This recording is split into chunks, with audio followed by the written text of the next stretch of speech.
Welcome everyone to Tabletop Anthologies. I am Severian, and I will be your keeper of lore this evening. We are playing 1920s Call of Cthulhu, and we're playing a scenario called Blackwater Creek. Without further ado, let's get started.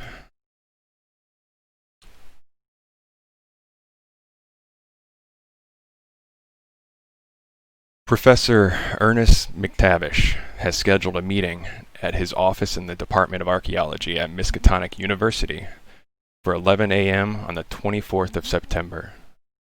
It is a cold, rainy day in Arkham, and the sky is forebodingly black.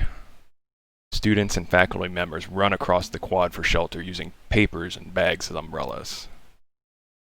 McTavish's office is considerably less old-fashioned and stuffy than newcomers might expect, as is the man himself.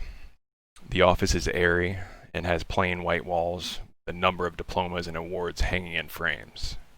Wooden shelves contain a broad range of archaeological and historical tomes, including a handful authored or co-authored by McTavish, as well as a number of minor artifacts. Mass tablets and pottery sit on these shelves. His oaken desk is tidy with neat piles of papers arranged with almost geometrical precision. One pile is held in place by a Mexican skull inlaid with turquoise. McTavish sits in a leather chair behind his desk, wearing a fashionable tailored suit and tie that is just on the wrong side of garish. Once everyone has gathered, McTavish sends one of his graduate students off to fetch some coffee. He begins to explain why he has called this meeting. But before we continue, let's introduce our players. Everyone currently sitting in the room. Let's start with Martin Baker, played by Judge Wolf. Give a little description yourself. I'm Martin Baker.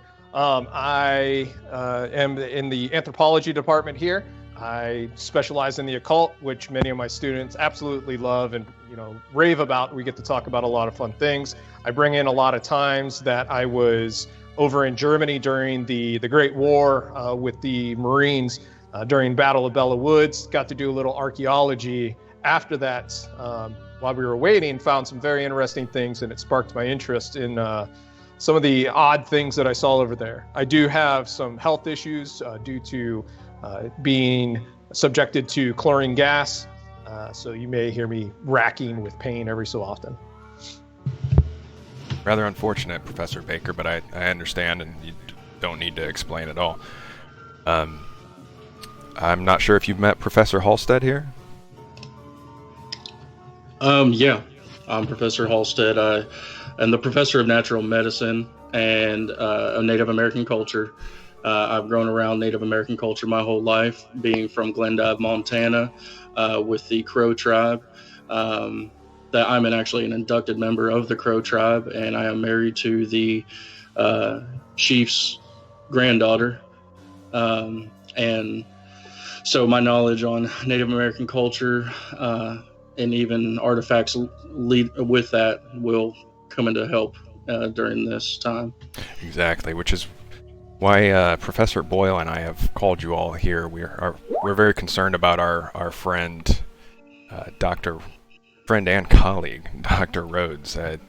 He's gone, I hate to say it, missing since earlier in May. He went on an expedition, and the rest of his team returned, but he did not.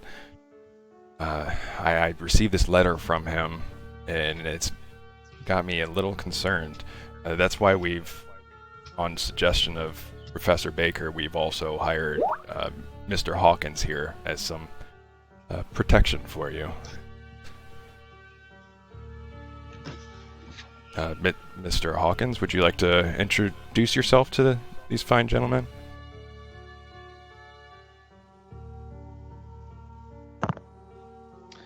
I'm what you'd call a company man, if you will. I'm from North Dakota originally. My work, though, lately takes me all over the country, and I'm called in whenever things kind of get hairy. I have a certain set of skills where I'm good with my hands, if you take my meaning there. I'm pretty even-tempered. I've seen a lot of things in my time, but you wouldn't know because I don't show it on the surface. I don't think. I'm a pretty average person, and in fact, most people, if they saw me walking down the street, would think I just blend into the crowd. I don't really stand out in any kind of way, so I think that plays pretty well to my strengths. But we're as glad. Dr. McTavish said here, I'm here in a security kind of capacity for this foray. Right, and we're glad to have you aboard. You come highly recommended by Professor Baker. And at this point, Professor McTavish slides the letter across the table that he was very concerned about, and this is what it reads. Letter from Henry Rhodes to Professor McTavish of Miskatonic University. Care of Baxter's General Goods, Blackwater Creek, Dunwich County. June 22nd, 1928.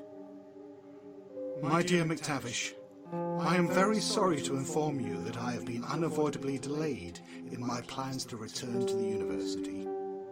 While, as we have discussed in the past, the dig site has proved fruitless, there is still some minor work to be carried out before I can extricate myself from the area. I do anticipate returning to Arkham by the end of August at the latest. Again, please accept my deepest apologies for the inconvenience that this extension may cause. In case you are considering sending any members of the field team back to the site, I would recommend against this in the strongest possible terms. As you have probably heard before, it saddens me to say that one of the local farmers has taken a strong dislike to our presence here, and he seems to have some rough associates. While the field team consists of Abigail and me, we probably represent sufficiently little intrusion to be objectionable. But I am sorry to say that an increase in numbers may prove provocative. Abigail sends her love, and we both look forward to returning to Arkham and joining you and Mary for a bridge evening as soon as we can. I am so very sorry. Your friend, Henry.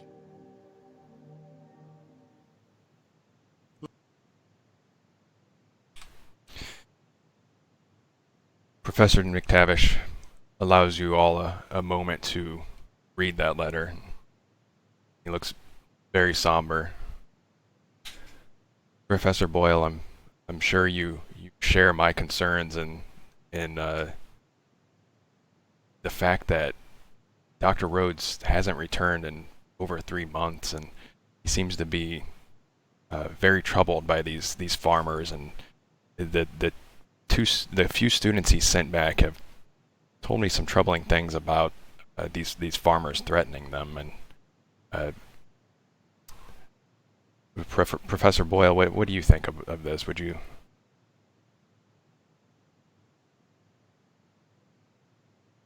Oh no, Professor Boyle, you're muted. Oh yes, I am quite distraught with what has happened to my dear friend. As you all know, my name is Vincent James Boyle, professor of psychology and sociology in this university, and one of the leading members of my community. We all have known he's been a little off quite recently in the past 10 years, but this has jumped the gun. I am even worried myself.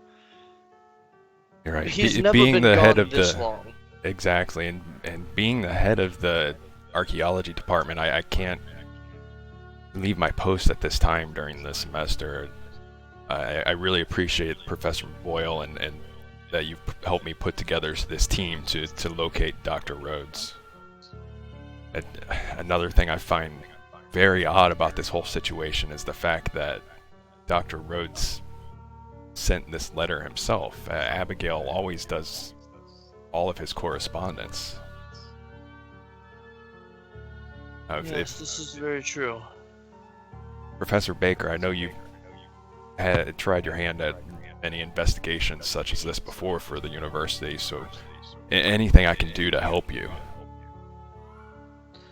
Well, My friend Eamon, it's always good to see you. By the way, this man here will be of good use, particularly in helping to dig in and figure out what types of things we're missing. He's very astute in this way. The only issue that I kind of have is, can you explain any further in what our friend was doing so in these lands? Yes, of course. I wouldn't be surprised if you've heard of the obsession that Dr. Rhodes has with Cade's Rest. Please, he is quite driven with the subject. I wouldn't quite say obsessive. He is still a smart man. Do not dwindle his intelligence. Of course. I don't mean to insult him. If you don't know of the location already, Cade's Rest, it's founded by Ezekiel Cade, and it was just outside of Dunwich, a settlement by the small group of Quakers that over time disappeared. Dunwich. I have read about this place. I've never been there, though. It's a lovely place, surrounded by a lot of wonderful scenery. It's the place where Dr. Rhodes claims he found Cade's Rest is just east of Dunwich in a place called Blackwater Creek. We actually have a couple of the students that went with him. He sent back. They're here at the college now if you'd like to talk to any of them. Yes, in particular, these farmers that he made mention of. I would like to hear more if the grad students happen to have any information on them. Of course. Professor McTavish calls on a teaching assistant and has them go fetch these two other students that were sent back from this expedition. The first one to walk in is a small, intense woman in her early 20s. She's got fashionably short hair and thick glasses. She comes into the office and asks what Professor Tavish is seeking from her, and he introduces her to you.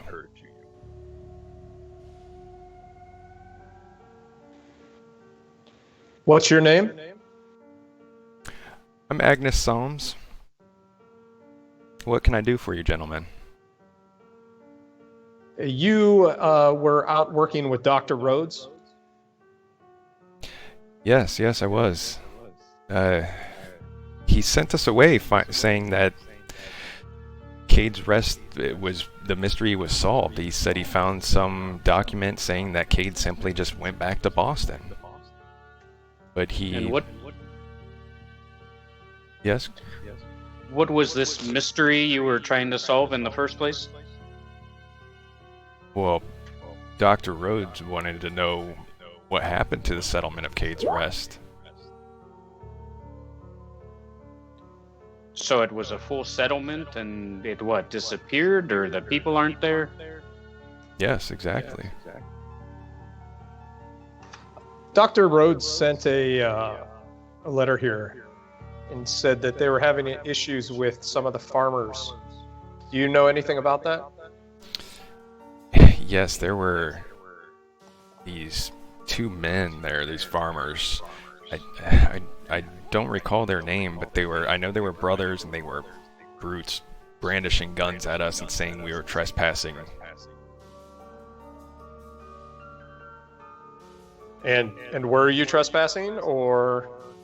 Of course not. Their fields and all their crops were nowhere near the dig site. Did they make any direct threats to you at any point? Yes, of course, they were waving guns. But did they say they were going to use them? Well, not in so many words. Refresh my memory, if you will. I can't quite remember. Did you say any of them followed you back to the dig site? Did any of them get close to the dig site itself?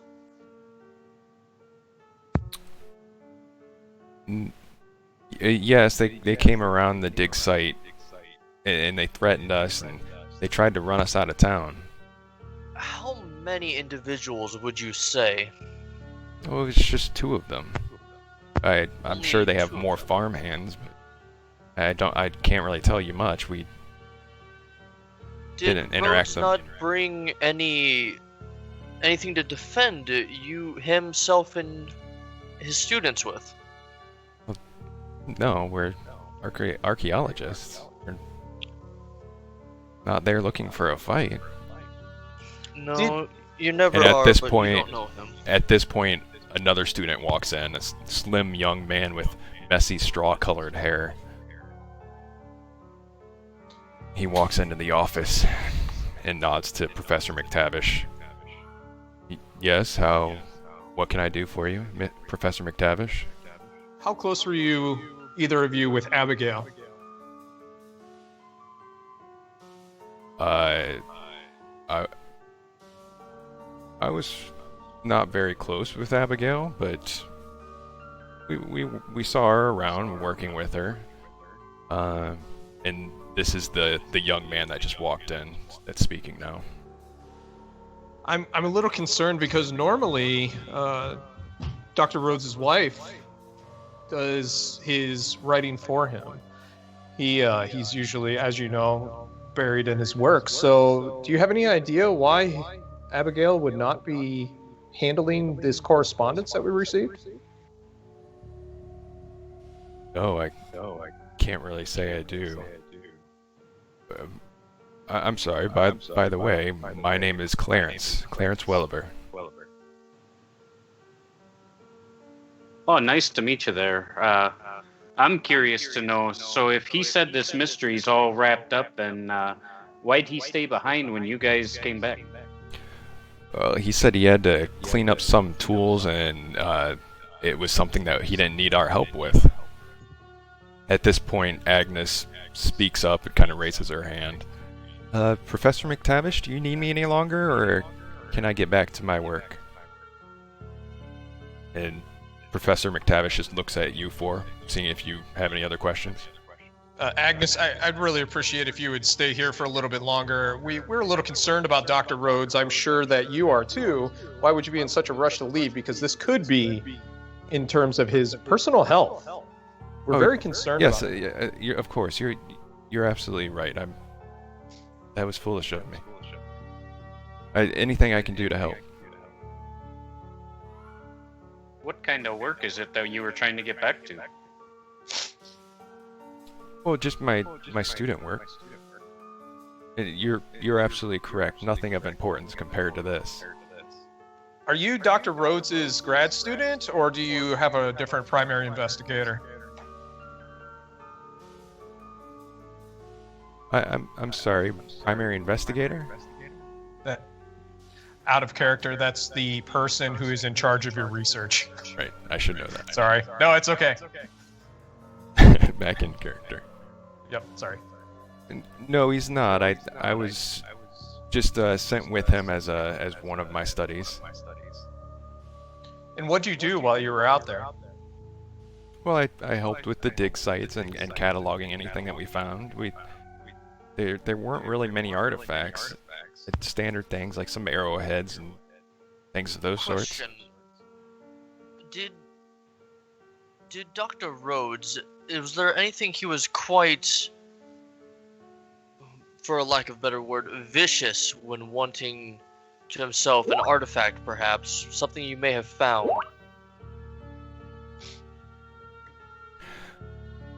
Vicious?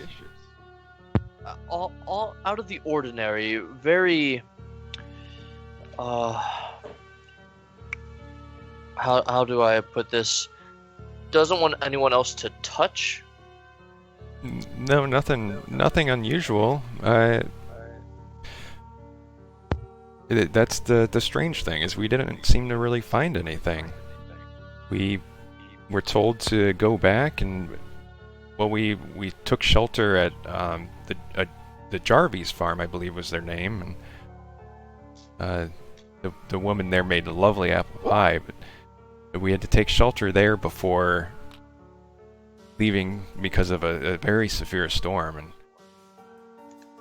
it was just so strange that Dr. Rhodes hasn't come back yet, and I don't understand You guys his found- change in attitude. You all found nothing, but he says that it was solved? Yes, he said he found some document that solves it. Did you see this document? Clarence speaks up at this point. Well, we didn't see the document ourselves. One thing I did see was Professor Rhodes took a crate of dynamite up into the hills and did some blasting.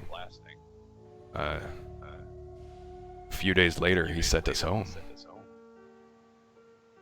And he looks out the window in McTavish's office as he trails off. Would dynamite normally be used in archaeological pursuits? Wouldn't that endanger anything you're trying to recover? Absolutely, it would. Yes, there would be no reason to take dynamite. McTavish speaks up at this point. Sometimes we could use dynamite in certain archaeological digs, but it would have to be for clearing something massive. Clarence, there's something odd in your look. What's going through your head right now? Odd in my look. I'm not sure what you mean, sir. Generally, whenever a gentleman talks to another gentleman, we look at each other in the eyes unless we are thinking about something else and our mind drifts. I noticed that you were just looking out the window. Is there any particular reason for that? You're not bored with this conversation, are you? No, of course not. I am very interested in this conversation, and I would very much like to see Dr. Rhodes return safely. Do you feel something was amiss with this dynamite? Aside from what we've already stated. Well, I've never seen dynamite used in a dig, but being a student, I can't say that I've been to many digs myself. How long did you stay after Dr. Rhodes took the dynamite up?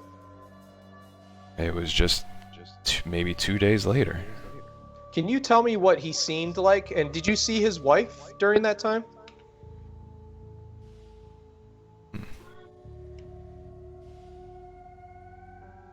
Now that you mention it, I don't believe we saw Abigail in the last day or two. He did seem out of sorts looking back on it. Unusually calm. If calm's unusual, what's he normally like? Perhaps I'm describing it wrong. He almost seemed like he was in a dreamlike state. But he seemed to have his faculties about him, so he did as we were told. Professor Halstead, I have a question for you, sir.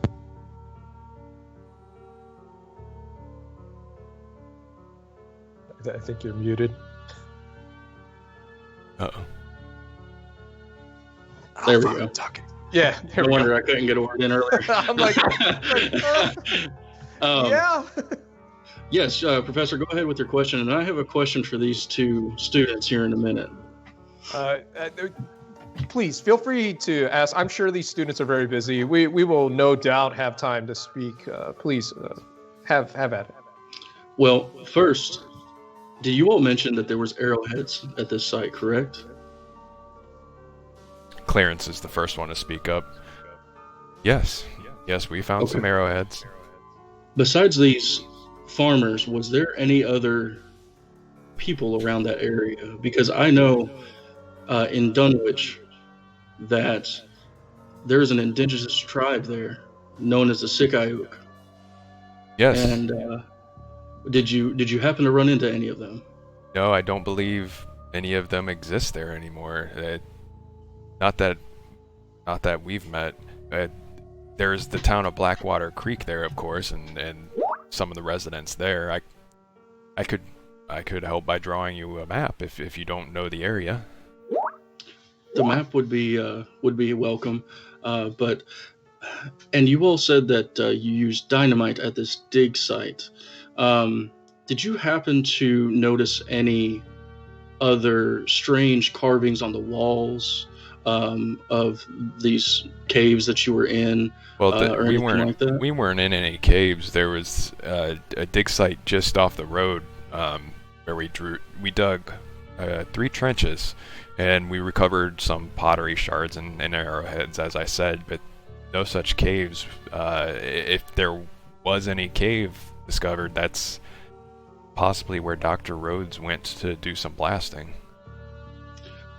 My fear, though, is, see, being from the Crow tribe, we believe in animism, which believes that all organic life form, all organic things have spirits or souls, and I fear that dynamite may have not just only ruined your dig site, but may have awakened ancient spirits that would have been there long since before the Sikayuk. Well, I don't know about any ancient spirits, but I of course agree with damaging artifacts. Dr. Rhodes took this dynamite by himself, and I don't believe any other students really aware that he did this. Okay. And then he just kind of steps back and just ponders on it. And Professor, you had a question for me as well? You actually just started to answer it, sir. In my studies, we've or at least I found that sometimes with these Native American tribes, there's a lot of spiritualism that kind of goes with this new renaissance of understanding out in the world. And I thought maybe you might have input because, as you said, the arrowheads were found there, and it was something that kind of stuck in my mind. So thank you, sir. You've already covered it. Okay. Was there any strange paintings on these pottery pieces? I forgot to ask. Nothing unusual. Just usual artistic expressions you would expect. I believe some diamond type patterning, but nothing unusual. No. Okay. And one last question, and I will step back and ponder this. You said that Dr. Henry said that you said that he was in a dream state, like a dreamlike state. Can you describe that for me? My words fail me to describe it well. As I said, he had all of his faculties about him, but he seemed almost as if he was a man who had an epiphany recently. Yes, I think that describes it well. Okay. Did this come about in the morning? Was it one day he had this change over him? Yes. It was just after. It was just when he was telling us that we were ready to go home, and that he had discovered it was not a mystery after all, that Ezekiel Cade had just went back to Boston, and that was it. You'd think something he was so intent on discovering the mystery behind it, that for something so anticlimactic, he's not disappointed in any sense.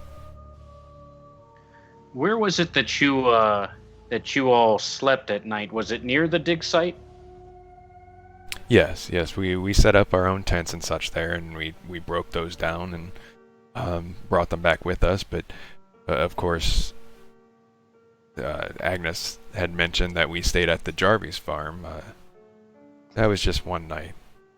But when you were sleeping near the dig site, any trouble sleeping at night, or any strange dreams? Strange dreams? That's an odd question. I'm sorry, what was your name? I'm sorry, I just need to stop. Mr. Hawkins, how do strange dreams have anything to do with finding my colleague and friend?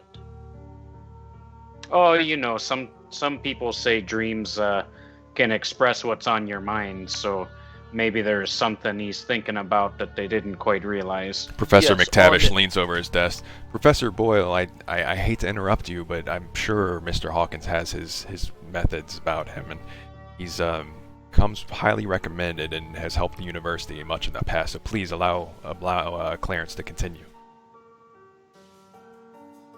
And then Clarence hesitantly speaks up.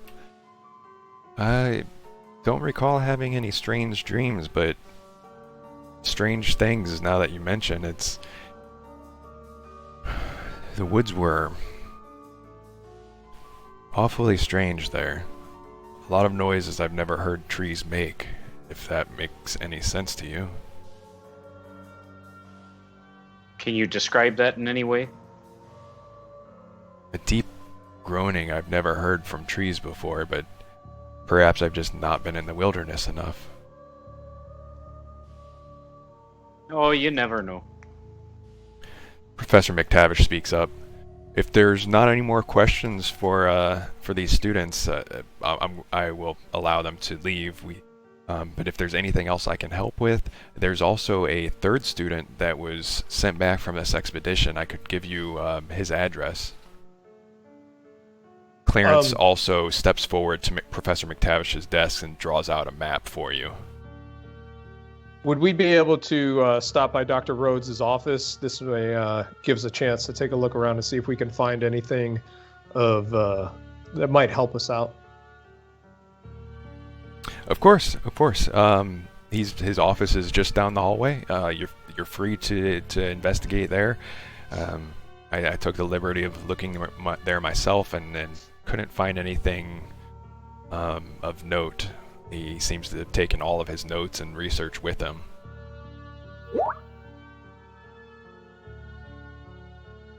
Thank you, Dr. McTavish. So you'll see in the handouts that I put up this little hand-drawn map that was just given to you. Hey guys, hang on just a second. Out of character. My web browser just froze, so I'm not seeing or getting anything. So give me just a minute. Yeah, that's all right. Go ahead and refresh it and do whatever you need to do.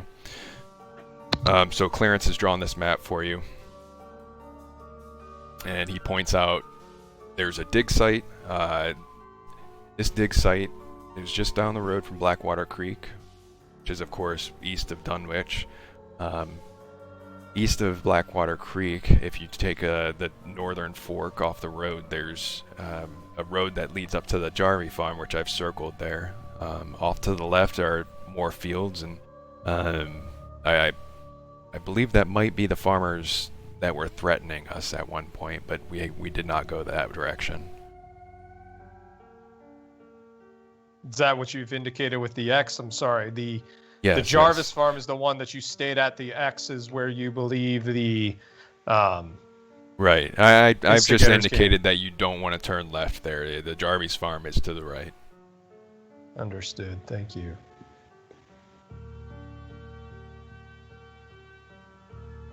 McTavish speaks up again. Is there anything else that you gentlemen would like to ask the students?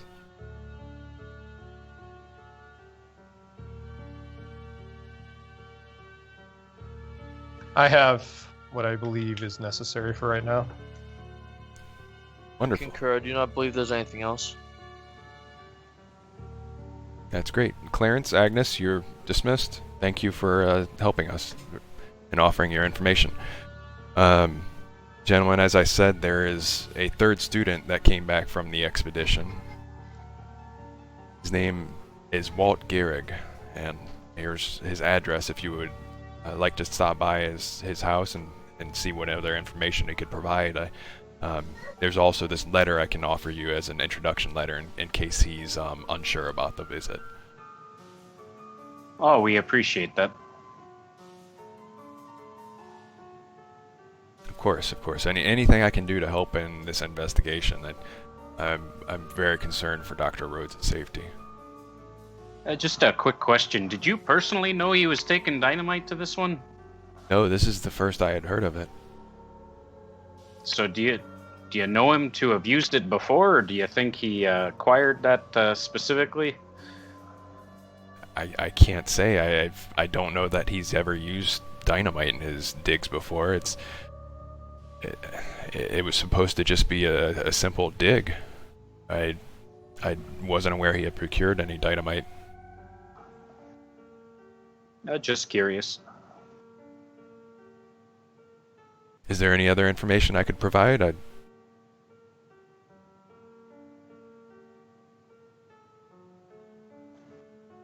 Anyone? Well, I think we're good for now. We could go talk to this Walt character. Before we Of head out, course. I'd like to take a look at Dr. Rhodes' office. Okay. Yeah, you're free to go to Dr. Rhodes' office. Dr. McTavish, as always, a pleasure. Of course. Thank you all for stopping by, and I very much appreciate you taking this investigation on. Please don't hesitate to ask for anything that you might need. And he shakes each one of your hands as you leave his office. Are you all heading to Dr. Rhodes' office then? Does anyone else want to do anything else? It's a good next step while we're still here on the university campus. Okay. Alright, so you locate Dr. Rhodes' office. It's just down the hall, as Professor McTavish said. It's a pretty standard office, and the Department of Archaeology probably looks somewhat similar to Professor Baker's, except with less occult references there. He is very interested in Cade's Rest, of course, and just the general Massachusetts area, any native tribes there, and old settlements. So there's a lot of information like that lying around the office. Is there anything specific that any of you are looking for? I'd be checking out the desk, opening the drawers, seeing if, kind of feeling around, doing the hey, we know what it's like whenever somebody hides something in their office kind of check that me and Eamon might be familiar with. Okay. Is anyone else doing anything different? Since I'm fairly familiar with Rhodes, is there any area within his office that I would check that I might know him to hide things, perhaps under his bed? Yeah, you know that there's a safe in there, and Okay. you can try and open that if you'd like. Yeah, I'd like to go to the safe. Okay. Give me a luck roll to see if you could maybe figure out some combination that he might use. Yep. It's the day we first met. Is anyone else doing anything here else here? or- Just regular, no difficulty. Yeah, just regular. It's 83. 83. Failure. No, you spend some time there. You can't seem to get any combination figured out. You all spend some time here. It's been, we'll say 30 minutes so far. You spend fairly thoroughly checking everything. And Martin, as you said, you were checking. You've done this before, this sort of investigation. Both you and Eamon, so you know those sort of hidden places to look, and you can't find anything of value or anything unusual. Just a lot of resources and information about his studies and the things I had mentioned before. I know that I would probably be investigating the Native American culture stuff, like any books or anything like that he has. And is there anything that stands out to me? No, nothing that you don't really already know about. Okay. And Eamon would keep an eye out for anything indicating an expected use of explosives, such as any literature on that, or any Okay. fuses or something like that, just to see if it was something planned ahead of time. Okay. Yeah, you don't find any of that either. And so far it's been 30 minutes. You can spend more time searching if you'd like, or move on to something else. I'm ready to mosey. Okay. If anybody else is, if somebody else wants to search in, please feel free. I'm I'm sorry, did I miss? Is this his office or is this a personal area on campus for him? His office in the Department of Archaeology. Okay. And is Abigail's not a staff member, is she? She's just his wife and happens to handle his correspondence. Right.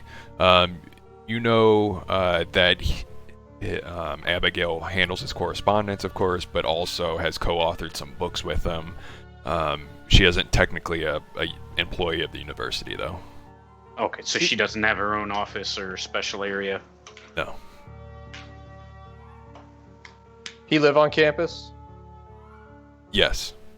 I'm ready to get out to Dunwich, but I don't know if it would be worth what it...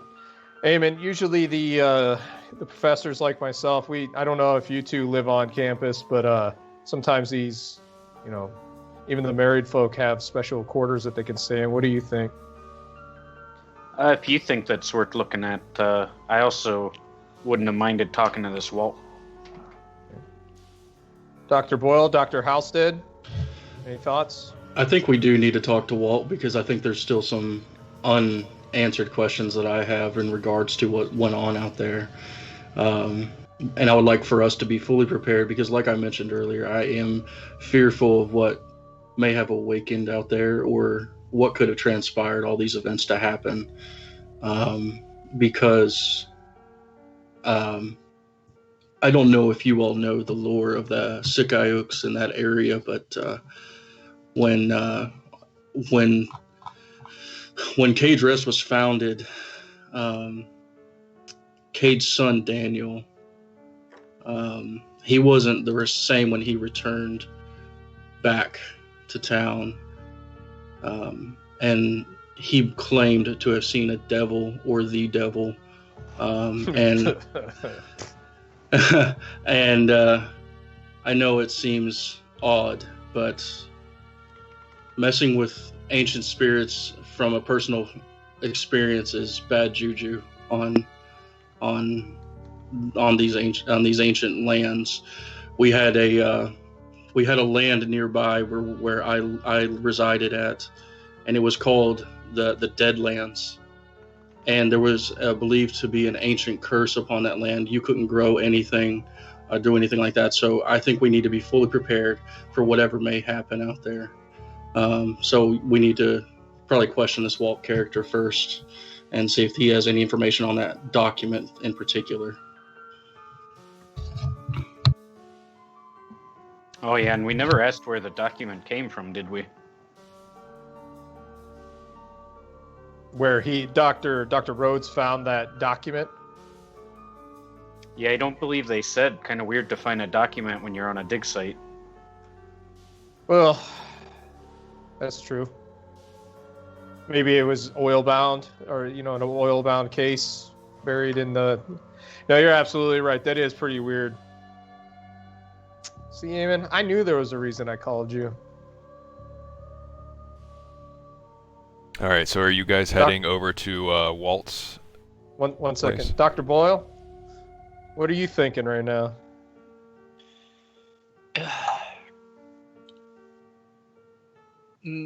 Professor Rhodes is extremely hell-bent, if you will, in his work. If it's not in this office, then he would have had it very close to him if it had anything to do with this archaeological dig.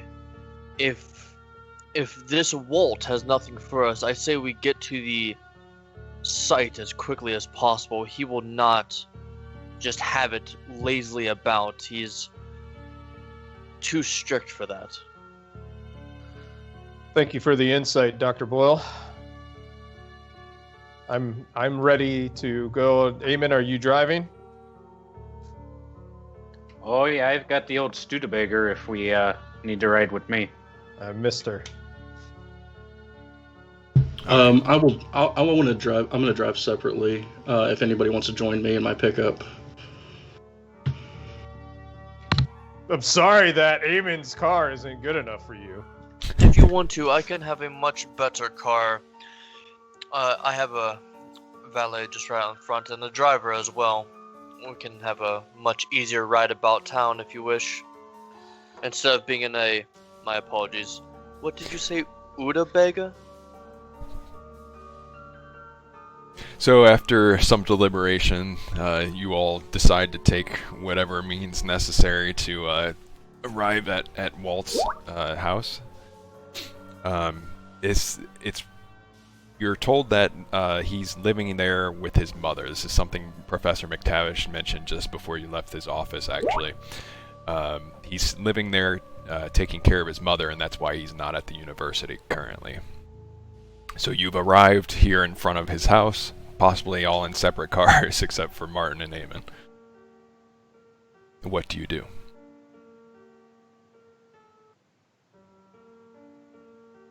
I'd like to just go up to the door and give it a few solid knocks.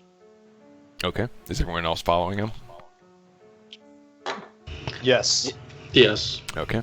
I would, if I could, somewhat discreetly, while they go straight up to the door, if there's a window off the porch, I would kind of step up to it real quick and kind of peek in the corner while they go up to the door. Sure. You see a living room there, and it's very disheveled. Lots of papers and books all over the place, like on almost every surface. After a few seconds, the door cracks, and a face peers behind it. Yes, how can I help you? Is this the residence of Walt out of game? Is it Garrid? What was the last name? Gehrig. G-E-R-I-G. Okay. Is this the resident of Walt Gehrig? The door slides open the rest of the way. Yes, that's me. I'm Walt. And you are? Hello. I am Professor Boyle. Yes. How can I help you? And Professor Baker. Yes, you are quite well acquainted Is with that all of us, except Professor for Halstead as well. Yes, except for I assume Hawkins is close to us again, right? He doesn't know Professor Stephen Hawking's? Oh yeah, 19. Yeah, he said he's standing there on the porch with you. Yeah, after my quick peek in the window, I followed up behind. Awesome. And this is a little bit of help. Mr. Hawkings, he shall be with us as well. May we come in? We have a few questions about Mr. Rhodes. Yeah, yes, I suppose you can. Right this way. And he leads you into that same living room that Eamon just got a peek at. As I said, there's books and papers all over every surface. There's a couple couches here, and there's books that he clears off and puts on a nearby table. And he says, please have a seat. What can I help you with? As I said before, we are here to gain any information on what has happened during that dig. But first, are you okay? You seem fairly jumpy today. Am I okay? I'm doing as well as I can be. I'm here taking care of my mother. She's unfortunately very sick, and I don't believe she has much longer for this world. I'm ever so sorry about that, but I've looked after many students, and for some reason I remember you particularly well, and never being this twitchy, if you will. Did something else happen perhaps at the dig? Oh, give me a psychology check. And now that you see Walt in full view here, here in the living room, you see that he's painfully thin, and he's got sallow skin and dark rings under his eyes. He looks a bit unhealthy compared to when you last saw him at the university. Does Eamon notice any interesting titles on the books? Give me an intelligence check, Eamon, but what you see is that all of the books around you seem to be related to dreams or psychiatry or mythology, those general genres. So, Professor Boyle, you passed your psychology. Okay. Walt kind of looks over at the stairs outside of the living room, and then back to you again, Professor Boyle. Well, there were those Camardi brothers, the farmers. They threatened us, and I've never had a gun waved in my face like that before. It was terrifying. What were you looking at, Walt? What was I looking at? Right now. Oh, I was just thinking about my mother. She's upstairs, and I'm sorry if you would all excuse me for just a moment. I'm gonna take her some tea now. How about I'll you be let just me do right that? back. I can. Well, These gentlemen have questions for No, you. I please, I insist. I don't want a stranger walking in on my mother. Please. It would terrify her. And he Baker, shoots if up and his- just walks off to the kitchen. You hear some pots and pans banging around as he's making tea. I'm going to look Eamon, at. hang on just one second. Oh, sorry. Eamon, you notice that it doesn't really seem like there's anything what you can tell in this room and you can see into the adjacent room. It doesn't seem like there's really anything that would belong to a woman in this house. Like, you assume that there'd be some knickknacks and things like that an old woman in the 1920s might be collecting something like that, or just anything. No patty wax either. Nope. You said the books are about dream Yeah, stuff. dreams, psychiatry, and mythology are the ones that you see laying around you. Anything? After a few minutes, Walt walks past you again. He's carrying a tea tray up to the stairs. Does water just magically boil in?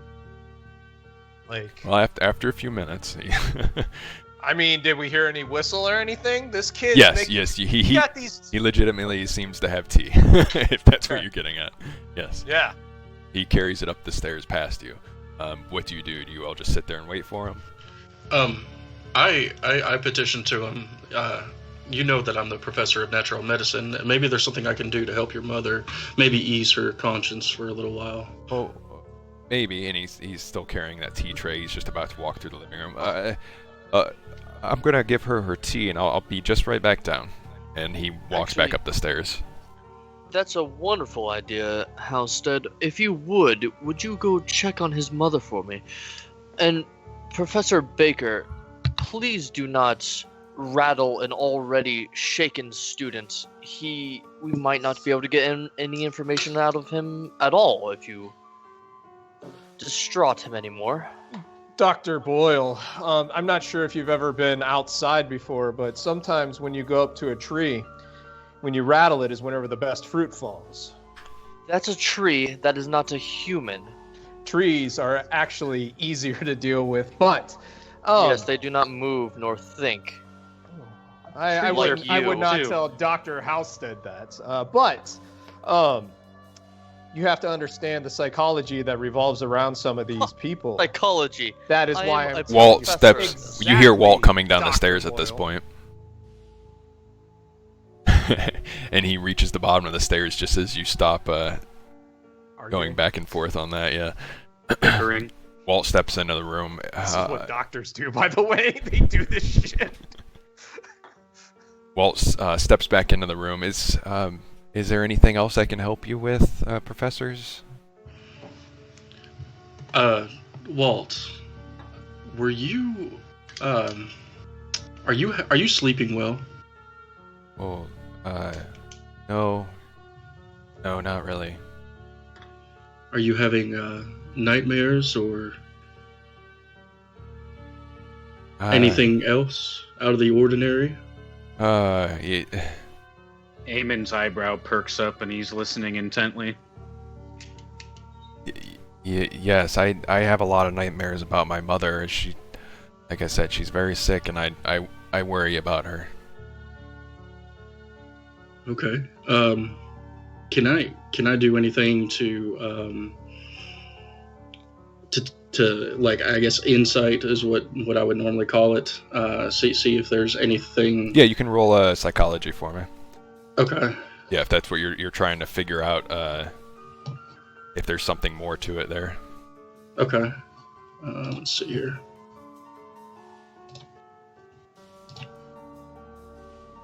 $46. Okay. Yeah, you can't really tell anything further at this point, really. He's definitely distraught. That's very obvious. And it seems to all be centered around his mother. But it seems like there's something else there that he can't really communicate. It's not that he's lying, it's that he's having trouble communicating due to possibly some psychosis.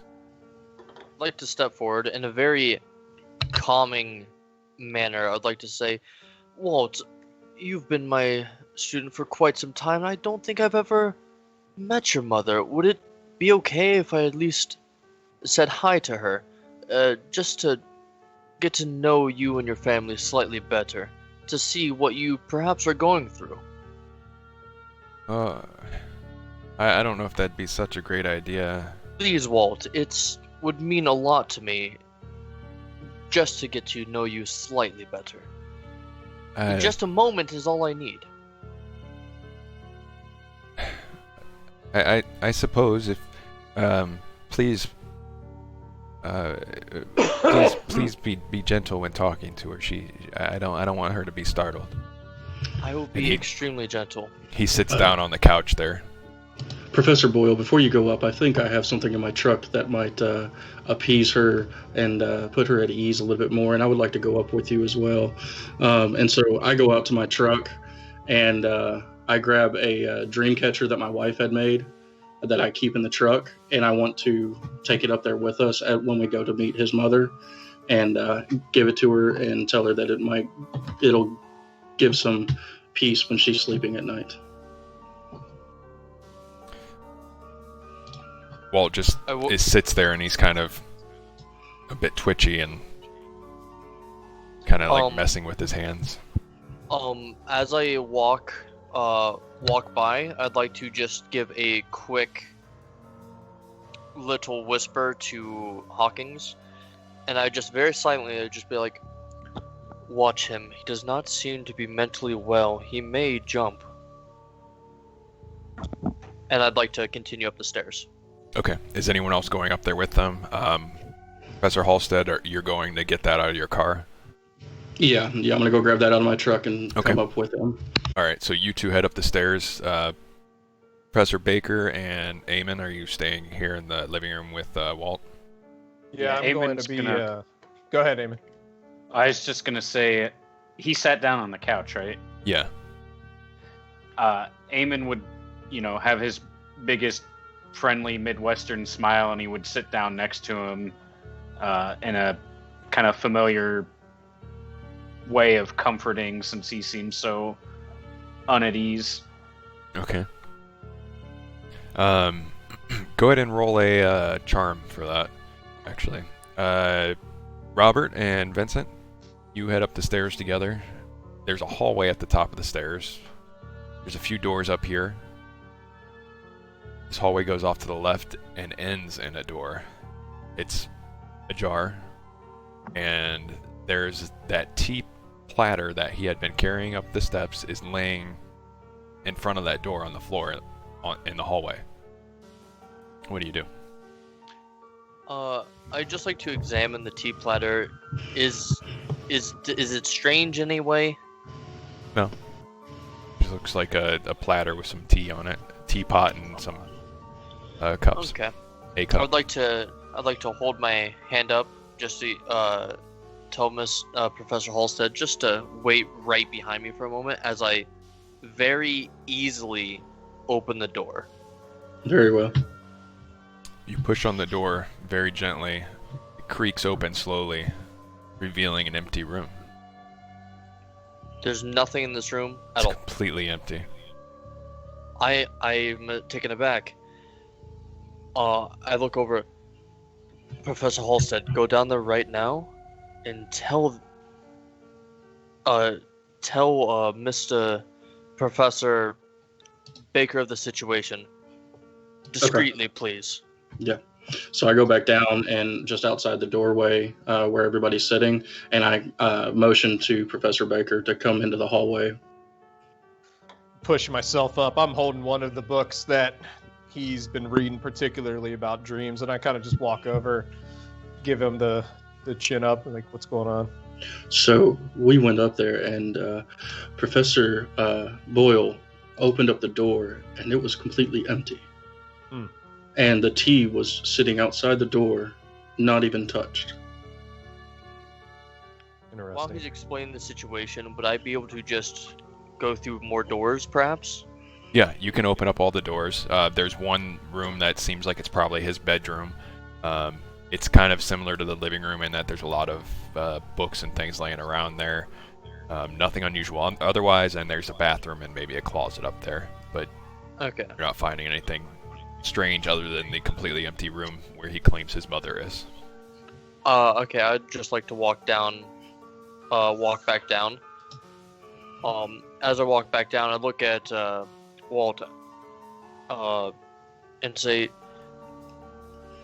"Your mother is very quiet, but seems to be in Yes. good health. I believe she will make a fine recovery if you keep doing such a fantastic job at caring for her." That's great news. Thank you. You know, Walt. Can you? I don't mean to be rude, Mister. What did you say your name was? And he looks over at you, Eamon. Oh, my name's Eamon. I mean this in the kindest way that I can. Can you please give me a little bit of space and step away from me? You make me slightly uncomfortable, sir. Oh, I'm sorry about This that, is- buddy. I didn't mean to do that. This is all in Stand- response to you attempting your charm. And I rolled a 97. I Yeah, Eamon stands back up and, like, you know, he doesn't flinch, though. He He's- keeps that Midwestern smile. Well, Walt does flinch when you stand up. He kind of like shrinks down a little bit. So, Walt, you know, one of the teachings of the Theosophical Society deals with dreams and how the dreams in a household can end up overlapping with one another in very peculiar ways. What do you think that your mother shares any of your dreams that you have? My mother share my dreams. I would Not hope your hopes, but the dreams that you have. Has she ever spoken to you of it? No, my mother doesn't speak to me much anymore. She's very sick. And you say your dreams are about your mother and what is happening to your mother? She's dying and dead in them and screaming and crying, and it's very terrifying. These dreams, are they every night? Every night. And does your Not mother that I die in them the sleep exact every same night. way? Oh, yes, it's cancer. And when did these dreams start? I don't know. Did they start out at a dig site? Yes. Yes, What was the last thing you remember out at the dig site? Do you remember coming back? We stayed at the Jarvis farm and had apple pie. And then? We came back. And now I'm You came taking back care of my with mom. who? Well, there was Agnes and Clarence. And now we're back and I'm taking care of my mother. And Professor Boyle says she's going to make a good recovery. There was one other thing. It was quite faint, but your mother did want me to ask you something. She says Yes? you saw something at the dig site? She says it's very peculiar, but only you can explain it. Does that mean anything to you? Not at the dig site. Oh, was it somewhere close by? The creek or the farm, perhaps? Your mother, she was mumbling slightly. It was in my obviously, dreams. You know. Your dreams? What? So there was something else other than you and your mother. Can you explain that slightly more to me? No, it's my mother. I'm taking care of her, actually. Professor Boyle said she's going to make a recovery. Upon hearing all this, and I still have the dream catcher because I didn't put it anywhere up there. Okay. I walk into the room and I go, Walt, your mother told me that it would be best to give you the dream catcher, and I would like to give this to you. It might help ease your sleep at night. You might not have so many nightmares. We believe in the Native American culture that this will catch any evil dreams or nightmares, if you will, from entering. And I just hand it to him, and I say, put it above your bed at night. And he takes it very gently and looks down at it, and he's kind of like caressing it and says, "Thank you so much, Professor Halstead. This is sure to help." Am I still near Professor Baker at this moment? Sure, if you want to be. Yeah. It's just a small living room. Yeah. Okay, I'd just like to go to kind of hushed tone again. I believe this is all we're getting from this lad, but he is obviously not well. We should probably call some sort of authorities. He needs more help than we can give. Yeah, I was thinking the same thing. I'll give Arkham the asylum a ring. Okay, so you can easily do that. Call up the asylum, and they can come and take care of him. Is there anything else that the rest of you would like to ask Walt in the meantime, or are you ready to move on from here? I want to. I'm gonna look up at Walt, and I'll be like, Walt, Agnes and Clarence. They mentioned a document. Do you recall seeing any document that day, or any of the times that you were there with Henry? There was no document there. Maybe, are you referring to the document that he discovered from Cade? Ezekiel Cade. From Cade. Oh. Dr. Rhodes said that he found that in an archive. I believe it was in Dunwich. Okay, and you didn't happen to see it yourself. It was hearsay from... No, of course not. This may be a strange question, but did your dreams start coming about soon after that discovery? I believe my dreams were already occurring at that point. Okay, well, thank you, lad, so much. If anyone else has any questions, if not, then I think we will be on our way. I wish you and your mother great health. Well, thank you. Thank you, Professor Boyle, and the rest of you. I don't want to press him anymore, and I'm just going to start walking out towards the truck. Okay. Yeah, if there's nothing else, then I'm assuming Professor Baker calls up the asylum, explains the situation, and they come out and, as gently as they can, move him from the home to take him up to the asylum and take care of him there. Oh, did they also get his mother? Yes. So, what are you all doing next? You have a map if you'd like to start heading out to Blackwater Creek and see the dig site there. I think the first thing we should do is perhaps meet these farmers. That might be a good next stop. What do you think, Hawkins and Baker and Halstead. Oh, which farmers there? The antagonistic ones or the ones they had apple pie with? The ones that had apple pie. I do not wish to get the antagonistic ones on us just yet. That might be a good stop if it's on the way. But I don't know what else they could tell us unless they had more dealings with them and staying there on their way back. Based on how Walt looked, I feel like there is much detail we are missing.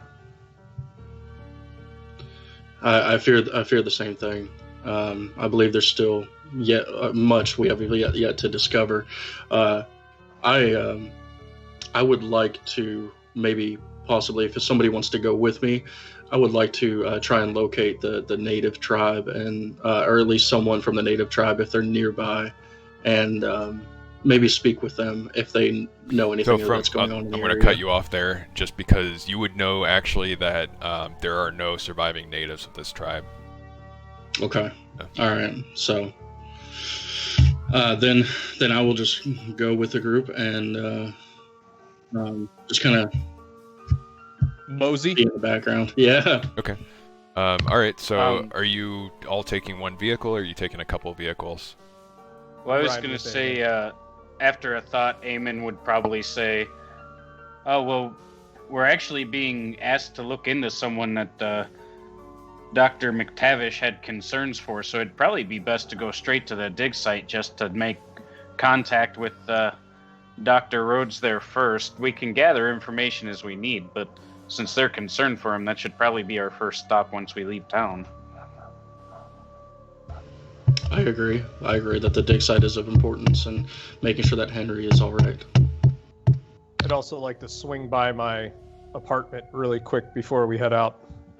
I need to pick up some materials. Okay. So you're all able to go and gather whatever you need to take with you on the trip. You know that Dunwich is a little bit of a drive, and you're driving even further than Dunwich, and so you expect that you'll probably be showing up to that dig site as the sun is starting to set, so later in the evening. Would I perhaps have enough time to actually purchase explosives? Since I know he was already doing some blasting up in that region. You know it would take you more than just today to find some explosives. Like you probably have a contact that you get to, but they wouldn't be able to immediately get it for you that day. Gotcha. Well, then I would just like to go and buy some general mining equipment, some pickaxes and whatnot. Okay. I'm assuming, Eamon, you're driving. You're the wheels man. Who else is taking a vehicle with them, or is everyone riding with Eamon? I'm gonna Shotgun. I'm gonna take my truck and actually tell Professor Baker, if there's things that you need to load up, we can use the bed of my truck to put it into, if that might make things easier. Oh, it's nothing heavy duty like that. I just got a couple of books that I like to take along with me with these kind of things, and a couple of items from my time overseas, if you get my drift. Yeah, I understand completely. I'm gonna take my truck separately though, just in case. Thank you, though. I appreciate that. I would like to look at Hawking's vehicle. Is it in disrepair at all? No, It's quite well maintained. Yeah, definitely. Oh, It's okay. personally modified, and you can tell he takes care of it. Oh, okay, fantastic. Then never mind. I'm good. Okay, so you're riding with Eamon. Professor Halstead is driving separately. Who is in the lead? Eamon? Or... Yeah, I would be following. Okay, perfect. All right. So if you're all Yeah, ready, I know the way then to Baker's house. Oh. All right. So you gather up whatever materials you need, and if there's nothing else, you begin your journey off to Blackwater Creek. All right. So That was I'm mysterious. going to give the controls over to Eamon. I only have one car token right now, so maybe next time I'll have 2 up here for you. But I'm assuming you're following each other anyways. Yeah, feel free. You can see the road is here. Let me give a quick description before you you start moving forward with that. Sorry. All right. So you set out on your journey, traveling through the hills east of Dunwich. It's Appalachia here pretty much. So very steep hills, a lot of rocky cliffs off in the distance, and very thick forests. At this time of the year, showing a lot of autumn colors. You come up over the crest of this hill, and you see below you the valley that Blackwater Creek is sitting in, dotted with farms here and there. And you can see where the road dips down, and off in the distance curves around to where the dig site probably is. Everyone give me a power check.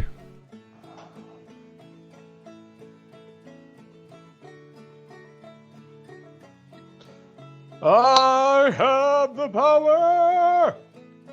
I do not. Looks like one of us has the power, Do- the rest do not. Do I lose hard- control of the vehicle? Or? Trying to keep track of the chat here. So is the only one that passed Martin? Looks like, right? Okay. Yep. Okay, so Martin, you're not feeling so joyous as you come over this hill and see the valley here. Maybe It's a slow it down shadow a little of bit. death. There's something here. As soon as you crest over that hill and begin descending into this valley, there's a throbbing. You can't even really explain it. Just every maybe 40 seconds, there's this rhythmic, very faint thump that you just feel throughout your body if you really concentrate on it. That pull over. Yeah, slow it down, even. Remember down in the sewers? There's something here. Don't feel right. Just can feel this pulse hit me every 40. I don't know. Every so often it.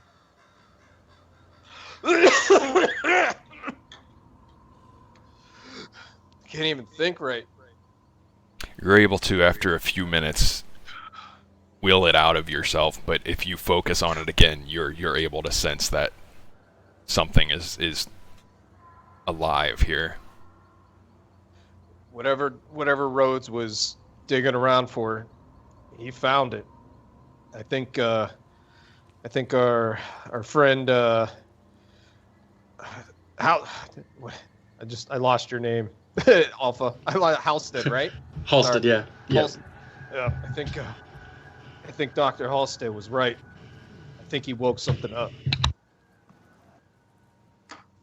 Being in the truck by myself behind them, do I notice anything? Yeah, I was just about to say, they pulled off to the side, and I'm assuming you pulled up behind them.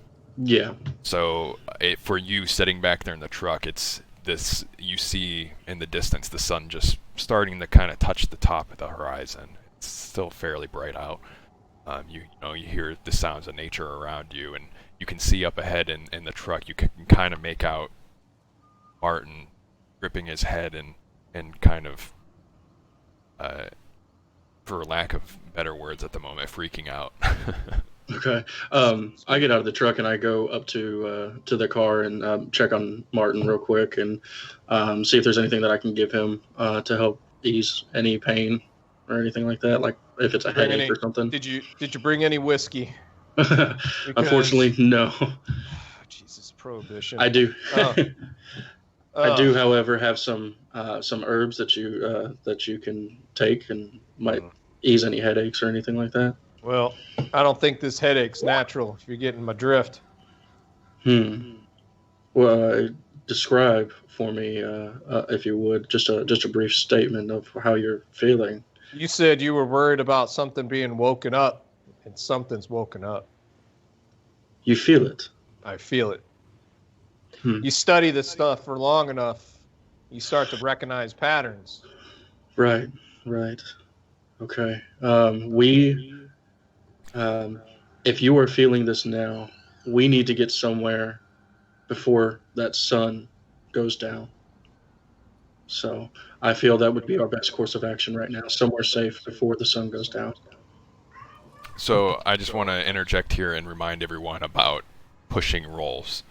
I think we all know what that is. Just want to remind everyone, if you want to push a roll, you can always ask to push a roll and roll again if you have a failed roll. And I'll let you all, everyone that just failed that roll, you can push it if you'd like. But you kind of know what it's related to at this point. Yeah, dude. You really want to push? No, please push this roll. Yeah, I stopped out of that one. Okay. So anyways, what do you do now? Eamon's just kind of sitting there patiently, like he understands what Martin here's kind of working through, so he's just kind of waiting to hear more from them. I'd like to sit a little bit straighter up. This talk is making me fairly uneasy. I pull a handkerchief out and hand it to Baker. Baker, please cough into this next time. And what do you all mean, unnatural? I do not like the talk of this. Do you know how you... You know how you study the mind? Yes. There are things that even the top scientists or the top psychologists cannot understand about this world or the human mind, right? There's just things that we cannot understand. There'll be things we will never be able to understand about the human mind. I don't think I'm following. My studies are on those things that are outside the realm of normal. There is something here that is beyond the normal. Okay, this is making me antsy. The sun is going down. Let's get somewhere that's not the side of this road. So you know that the sun is going down, of course. What is Boyle a professor of again? Psychology. And sociology. So if you guys didn't notice, Martin at this point is... Oh, I just noticed that I didn't update your names from the last session, Wolf and Hades, on this screen. Anyways, at this point, Martin is starting to load some of his weapons in the car. Yeah. or prep them. So as I was saying, you know that it's probably going to be about 3 hours until the sun is going to be below the horizon. Eamon, make a call. Either head to that farm that those kids stopped at, or let's turn around. Yeah, if that's what's closest, we can go ahead and head in there. Well, you do know that you're going to be passing through the town of Blackwater Creek. Oh, we still need to go through the town yet. Okay, I thought thought that was the town and then the... You should have that map. Yeah, no, sorry. I thought around this curve was the dig site. That's my bad, sorry. I see. Apologies. Which way are we coming from on that map? The west. South? We're coming from the west? Yeah. So we're just north of the Miskatonic River coming around that right. curve, yeah? That line drawn up the middle, Clarence would have explained to you that that is a creek running through the middle right there. A road going from west to the east is the line going through parallel there.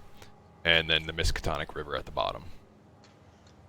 So I pull out So we're the coming map from and the east, you mean? From the west. we're coming So from we're the gonna- west heading To the east. yes. So we're coming from Dunwich, and we're going to pass the dig site first? Yeah. Yep. Oh, okay. Yeah, according to that map. Well, Dr. Boyle, if you take a look at this, you see we're going to pass through the dig site. Do you want to stop and see if we can find Dr. Rhodes before we head into Blackwater Creek? Why did you bring weapons? Why would you not? Did you not hear that this doctor is missing? There was armed men? Use your brain. You're right. I'm sorry. This is a little much for me at this point. What? Let's just get going. I don't think we should go to the dig site with almost no daylight left. Even if we do see things without proper lighting, we wouldn't be able to unearth them. We need to wait until dawn at least. Well, if we're gonna pass it either way, we'll let Martin tell us what he's feeling when we get closer if we don't feel it ourselves. Yeah, let's use me as the lodestone for this, I guess. Feel it? What are you Martin- guys, some sort of human dowsing rods? Apparently, get ready to have your eyes open a little bit. Martin, I do wish to caution you. It will get worse as the night goes on. So Yeah. let's get somewhere and decide what we're gonna do. Okay, so Eamon, I'm assuming you start driving along on the road again, and Halstead, you probably get back in your truck behind them and follow, right? Yes. I tightened my On the seatbelt road slightly. again. All right, go ahead and take it away, Eamon. You're free to move your car there on the road. I can't wait to get on the road again. You come around the bend there, and you do see the dig site. If you use shift and the arrow keys, you can turn your facing. I was about to ask. There you go. Yeah, so you see the dig site up ahead, and past that is a covered bridge, and Blackwater Creek, the small town in the distance. Just driving near the dig site right now, you can see that there are the trenches that were mentioned before, and there's some dig tools, like some shovels and things, laying near some of those piles. Are you stopping to check out the dig site, or continuing on? I kind of slow down and see what the others say. How am I feeling? Much better now. You've gotten through the episode. As I said, if you really focus, you can start to feel it building back up again. But at this point, it's just a very low, almost ambient noise that you can fairly easily ignore. I know it's there, but I can ignore it. Yes. It's kind of like the heart attacks I have every Did day. anyone else say the creek was dried up? Is this... That's not normal, correct? It shouldn't be dried up at this time of year. I'm not a farmer, doctor. I don't know. Amy, keep it running. I get out, reach into the back, pull out my trench club. All right. You said keep driving? No, keep it running. Like keep the car. Okay. Like, don't shut it off.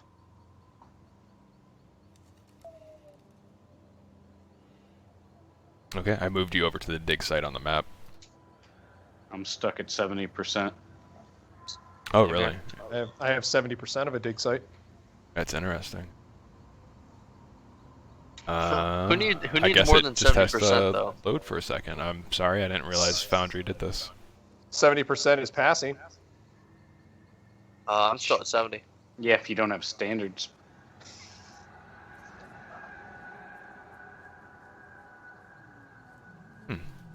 Anyways, I hit reload and it took me to 100%, but I still have a gray screen. Yeah, I'm doing reload too. See what happens. Same. Yep, same thing. Yeah, same here. that's odd. Okay. Anyways, we'll continue without the map. It's not 100% necessary at the moment. I can no longer open my character sheet either from here. Yeah, just try and refresh your page. But we'll continue as you're trying to refresh that. We'll just continue. I loaded in it. mind.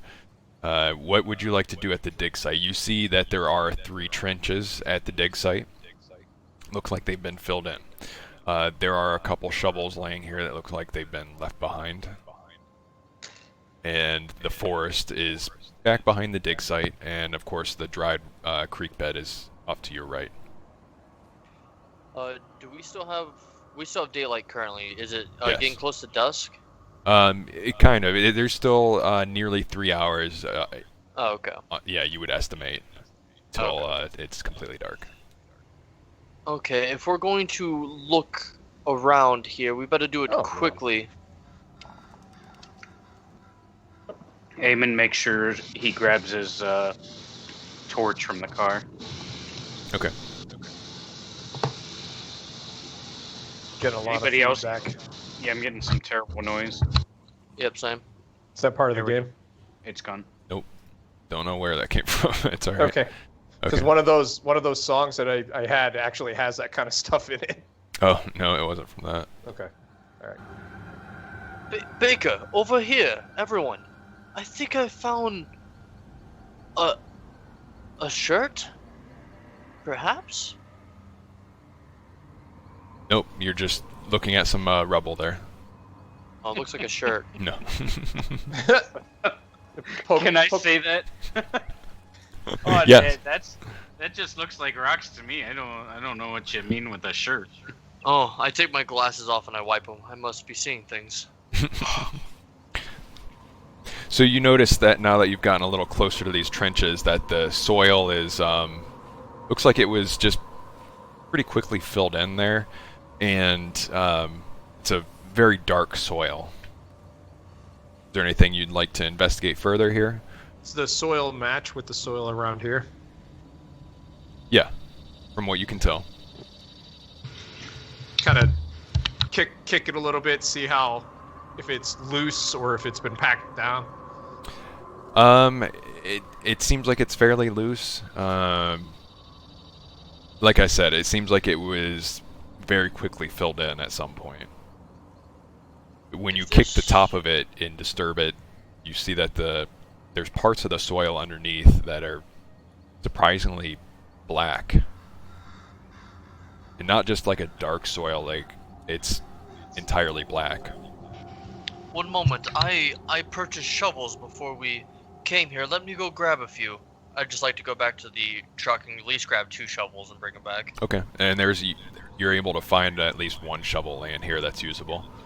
Oh, fantastic. So we have at least 3 shovels. Yep. I also already had a shovel in the trunk. Oh, big boys. Eamon, can you cover me? Oh yeah. All right, so I'd set down my club and pull out a shovel and go ahead and before I go digging, what's this thing on the right here? I don't know how to ping in this.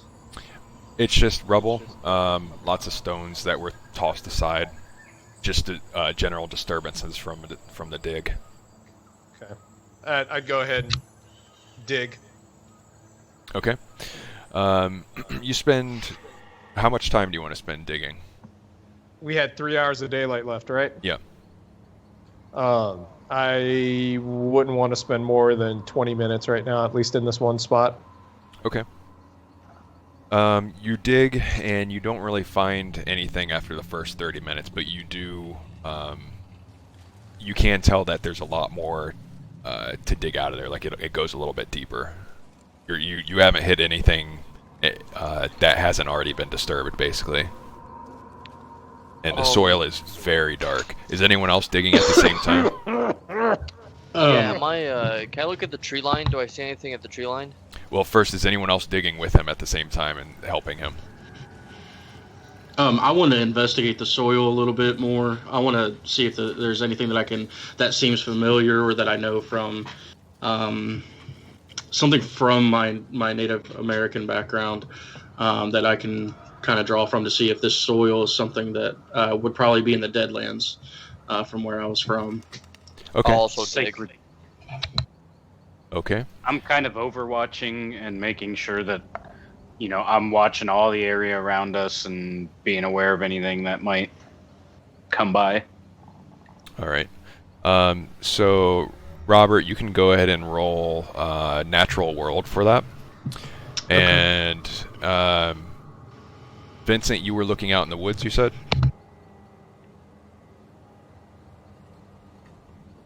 Vincent? Sorry, muted. Yeah, I just like to look at the tree line, see if I can see anything like that. Okay. Is it regular difficulty? Roll a listen check for looking at the tree line. Yeah, it's regular difficulty. Yes.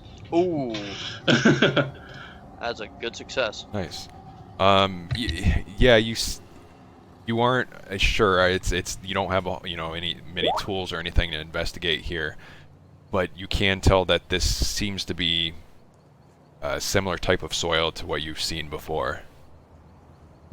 Have they started digging yet? Because if not, I want to caution them not to start digging. Yeah, Martin would have already started digging, and I think he'd probably ignore you anyways. But I can. What? But Martin, if you would have stopped, then say so. Like I said, I didn't want to spend too much time anyways. Yeah. But if the professor who specializes in Native American things says to stop, I would stop. This ain't my first rodeo. Okay, Vincent, when you're looking out in the woods, you don't really see anything. The trees in front of you here look just like normal trees, and the one thing you do notice is that there's surprisingly few sounds of wildlife. There's, some crickets every once in a while, but overall it's oddly quiet. But every once in a while there's also a groaning noise out in the woods. Sounds like it could be the wind pushing around the trees, I'd like creaking to. their limbs, but I stumble backwards a bit, all the way to Eamon, and I kind of tap him on the shoulder and rest my hand there. I'm like, Eamon, I'm not normally from the outdoors, but is that the trees I'm hearing, or is that a creature? Did I hear it as well? roll listen with advantage.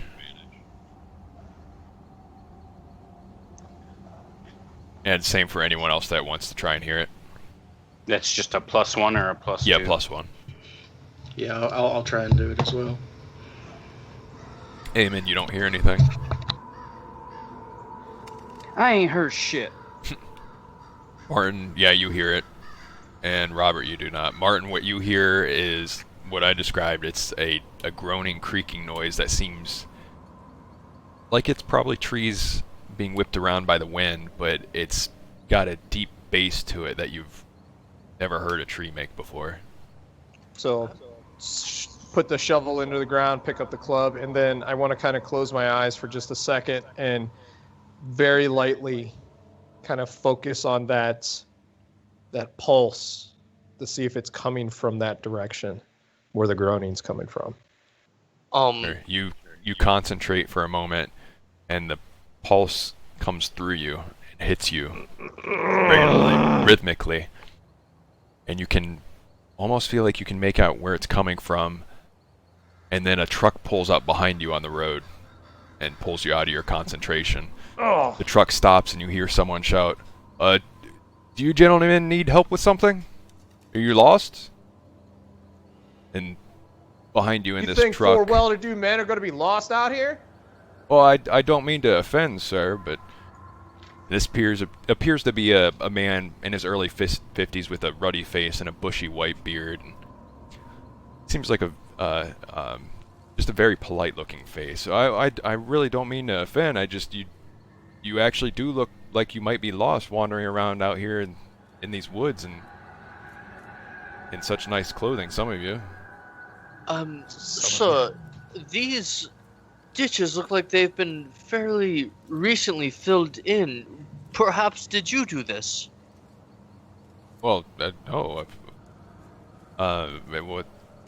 I'm John Merritt, by the way. I'm a veterinarian just passing through. I practice out in Dundridge, but this was I believe this was the Professor Rhodes, was it? Was out here with his team maybe 4 months ago. I believe they were digging up something they believe Cade's Rest was here. Yes, that is correct. Do you know, has anyone tampered with this dig site, or do you know of anyone that has? Oh, no, I believe they filled that in back in May or June, and I haven't seen them since then. More importantly there, when's the last time you saw or heard tale of Dr. Rhodes? I need to disappear real quick, sorry. Not a problem. Oh, it must have been 3 months or so. Something like that. It's been that long since you've seen him? Yeah, it's been quite a while. And this has been filled in like this whole time? Yes, yes. They, from what I hear, they filled it in and left shortly after. Out of game. We've already discovered that these have been filled in quite recently, right? Not recently, but hastily. Oh, okay, okay. Do you know where... Are you saying that Dr. Rhodes left the area too, or do you know where he was staying? Well, I know. Well, I believe they had been staying up at the Jarvis. They're a wonderful bunch of people up there, and they're actually east of Blackwater Creek. If you take the road going up to the northeast, you'll find them there. If you're looking for a place to stay, I believe they rent out a room there. Oh yeah, we've heard tell of the Jarvis, but Dr. Rhodes was there too? They stayed there for a day or so. Of course, this is just hearsay, and I didn't ever have the pleasure of talking to Professor Rhodes myself. Oh, as yeah, I said, understand. I'm a veterinarian, and I just passed through here to help with the livestock. I've been out here a lot more lately, actually. There's infection spreading through some of the livestock. But anyways, Infection. yeah. I speak up, and I introduce myself as I'm Professor Halstead. I deal with natural medicines, and you said that they were sick. Can you describe the sickness to me in any form or fashion? Well, I can certainly do that, Professor Halstead. It's strangest things. A lot of the livestock, they're giving birth to stillborn and deformed offspring, and I swear some of these, they look like they're decayed or covered in mold when they're born, and also the agitated livestock, and they've been attacking some of the farmers in recent weeks. And a lot of the farmers, the Jarvis included, are beginning to kill and burn some of their livestock. And this may just be in my head, but some of them, there's an intelligence in their eyes once they become infected. I don't know how else to explain it. How long has this been going on for? Well, that's a good question. I guess just in the past 2 months or so, I've been coming out here much more. A lot of these cows and horses, pigs, just seems to be infecting everything. They're getting covered in these boils that leak a black pus. Do you happen to have any of these animals that you're treating nearby? There's the Jarvis, of course, that I've been treating them. They're probably the nearest ones. Okay. And have you noticed any animals coming around this dig site that has contracted this sickness? No. Well, that's the strangest thing. I haven't seen any animals at this dig site. Not even a single rabbit I've seen. I can't recall. I push forward really quickly. Have you heard a groaning, perhaps, maybe? A groaning? Or a growl? I'm not a country man, but I know what trees sound like. I've heard a growl. Well, I don't suppose I know what you're talking about, sir. Maybe you heard some bears out in the woods? I'd like to clear my throat. I think we should just get out of here. I don't like the feeling of this place. And I need some water. My throat is quite parched. Well, if there's nothing I can help you with, as I said, the Jarvis have a room to rent out, but I know there's also the widow Hawkins in the town just past the bridge. She's a good woman and may have a room for you as well. I feel as But though I haven't seen her in some time now that I think about her. I feel as though I have heard of stories that match with these animals, but I don't know. In other words, would I know? Are you asking out of character? Yes, now I am. That was my hint. Like, I want to do a roll. Roll Cthulhu Mythos. God. This will be interesting if you pass. So close. Oh man. No, you're not you sure. You don't push it's the Cthulhu Mythos. there's. Did you push that? Yeah, you could. No. You don't push a roll when you've only got 15% as well. and it starts with the word Cthulhu. No, there's nothing specific that jumps out to you. I mean, there's, I'm sure you've read about records of infections and plagues spreading throughout lands and stuff, but nothing Really hope nothing jumps out at us. Eamon's heard a few things. He's experienced a few things. Is there anything he might somehow recognize? Yeah, same thing, Cthulhu Mythos.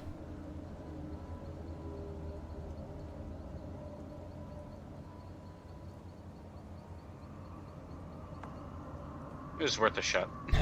It is. No, nothing else sticks out to you either. I got that. I got that 0% Cthulhu Mythos. Can I hit that too? I mean, if you roll a 1, it's an automatic pass, right? So, John. I got that on a science check in one game. John says again, I well, remember that.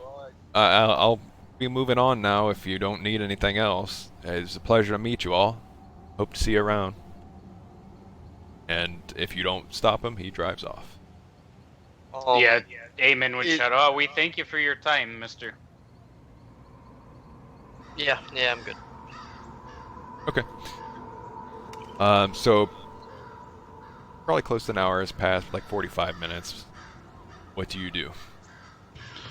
I speak up and I say I think the Jarvis house would be best for us to go to tonight.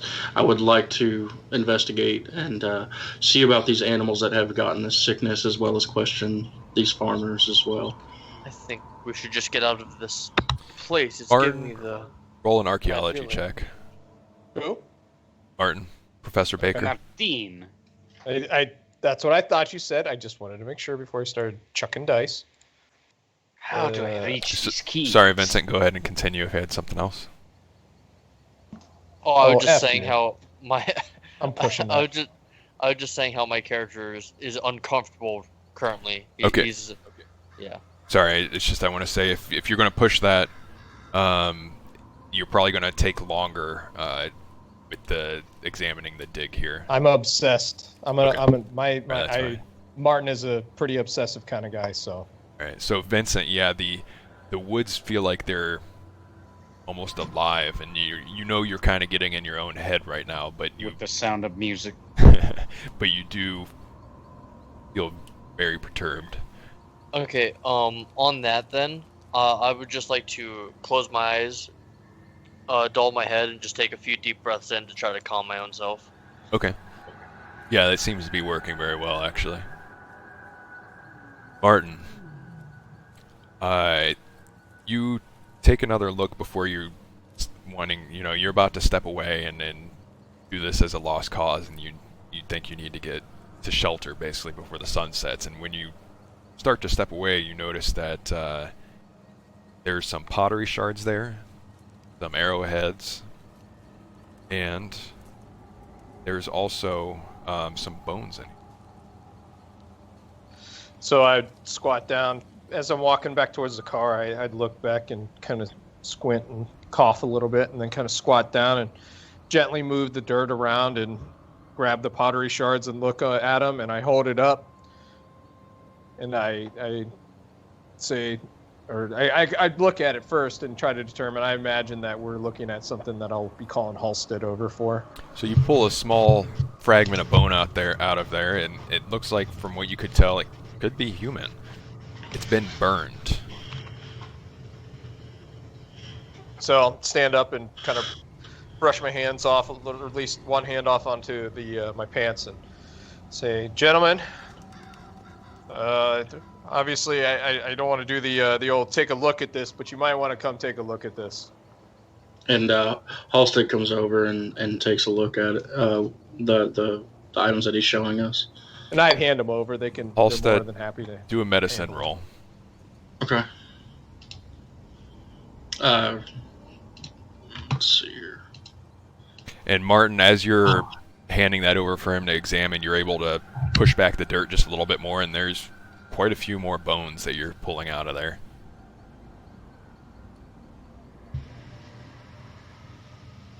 I would make mention of this to everybody else.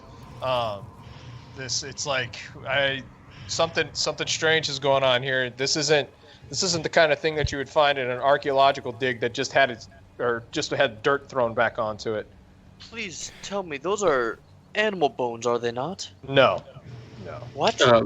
These belong to a person. Robert, you failed that roll, but you could I want also, to push it. instead of pushing it because you're so close to success, you can also spend some luck dice if you'd like, or luck points by clicking on that roll, and it should give you an option to spend luck to pass. And before you speak up, Martin, you can't use that on Cthulhu Mythos. I'm not going to allow that. Yeah, I'm gonna spend 1 luck point to pass. Okay, there you go. So Wizard, mind you. all right. So that does drain your luck, but you get so much back at the end of each session. Just a reminder on all that. Okay. You're examining these bones, and you maybe pull a couple more out that Martin find, and you notice that there's some deformities on them that maybe just looks like it's from charring, because they've been burned. Closer examination shows that there's lots of very strange growths on these bones. You're able to identify these bones and you know exactly what bones they are, but they've got all sorts of weird nodules and spurs and just strange things growing off of them, and it's really taking a toll on your mind piecing these together and realizing that these were in a human being. Roll a sanity check. All right. Let's see here. Oh, it's my favorite check. Regular. Yeah. Nice. All right. Oof. You start to sweat a little bit, but you keep it together. And what do you do now? I examine them, and I'm looking down at them, and I tell the other professors, I'm like, this is not natural. These came from humans, but these growths are unnatural. I've never seen anything like this before. I fear that this may be the remains of Cade's men that were here at one point in time. Because when Cade left, he came back with an army of thugs and killed the Sicook people. And so it may be Cade's men, it may be the Native Americans that were here at one point in time. We need to get out of this area and stop touching anything that's in this area at once. And I just kind of lay them down on the ground and back away. How does everyone else react to that? Eamon would say, I'm not an academic, as you would say, but isn't it kind of odd to rebury some bones in an archaeological dig, even if they're not what you were specifically looking for? On top, nonetheless. This wasn't. I didn't even have to dig down that far. I saw them sticking out as we were getting ready to leave. Then this may be somebody or a group of people that have been around for a little while. I do know that Cade's men started disappearing, and we need to find out if anybody in this town is disappearing. I know he mentioned that woman in the house just past the creek here, and he said that he hadn't seen him or seen her in a while.